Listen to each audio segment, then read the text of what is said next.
Hi, Victor. Okay, I have your watches here. I gave you a quote for working on a Seiko 6309, which is the three-hand watch, not a 6319, which 6139, which is a chronograph movement, which is more expensive. So just be aware that the quote I gave you for the movement service is not really valid. It's a little more expensive. These watches. Here's my take on them currently. Of these three watches, I would say typically most people don't invest in servicing these. They don't really, because the cost of a servicing for one of these, I mean, the whole boat to do a restoration on one of these is it's going to clock in around $500. So it's a real investment. Watch like this, you're not going to get that money back out. They're cool. I never service these. No one ever pays me to service these watches because they're not worth that much. They're cool. They're just not worth a whole lot. Me myself, also looking at this watch, I can see that it has lume damage, especially pardon me, especially on the dial. This watch has had a fair amount of moisture inside, so it's got challenges in terms of the movement. The case isn't bad, but it's got the usual, because these gold-plated base metal cases just they just get eaten away. Hang on a second. I'm sorry. I'm having trouble speaking clearly. Here's the next watch. Again, we're actually seeing the same thing. We're seeing a lot of lume damage on the dial, and the dial surface itself is also damaged, and there's a lot of sun fading. This watch saw a lot of time in the sun and had a lot of moisture inside, and it's missing the crown and the stem. Well, the stem is there, but it's missing the crown and the gear spring, which is a problem. That's to recreate a complete stem for one of these. That's a big expense.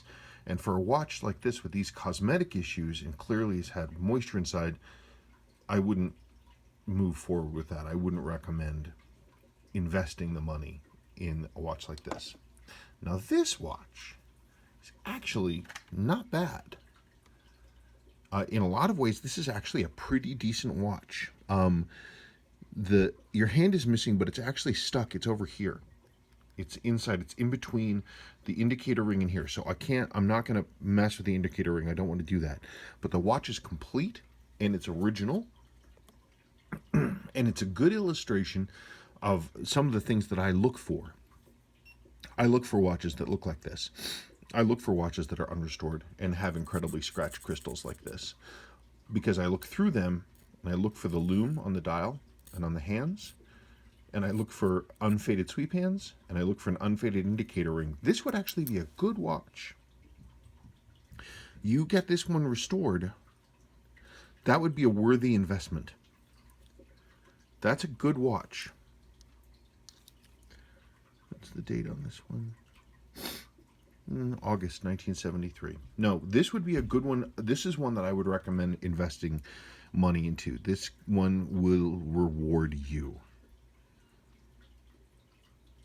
That one will reward you. I wouldn't do anything with these two. These are on the order of what I would consider, forgive me, parts watches almost. They're project watches. They're things I would put aside and I wouldn't do anything with. But this one, restored properly, will reward you for that investment. That's a good one. So that would be my recommendation. Now, the reason I'm not opening this one up and looking at the movement and getting the movement spinning is that I don't like to do that when there's a hand that's loose. Even though the hand is caught over there, if the hand were to come out for any reason, I've seen this happen. It comes out and it can get caught underneath like the hour hand and then dragged around the face and it scratches the dial. I don't want to do that. When a watch is in this condition, I don't want to do that. Also, the white lume tells us that the interior of the watch will actually be pretty decent. The only thing I see is that the lume pip itself the triangle is missing and has come off. So that lume is somewhere inside the watch. So again, I don't want to get it running. So that's my recommendation of these watches. Don't do anything with these two. I wouldn't do a thing with those. I would consider restoring that one, because in the end you'll have a good watch, one that you would enjoy wearing, give you good service, and has the cosmetics, the stuff that can't be replaced. That's my input. Okay, you let me know what you want to do.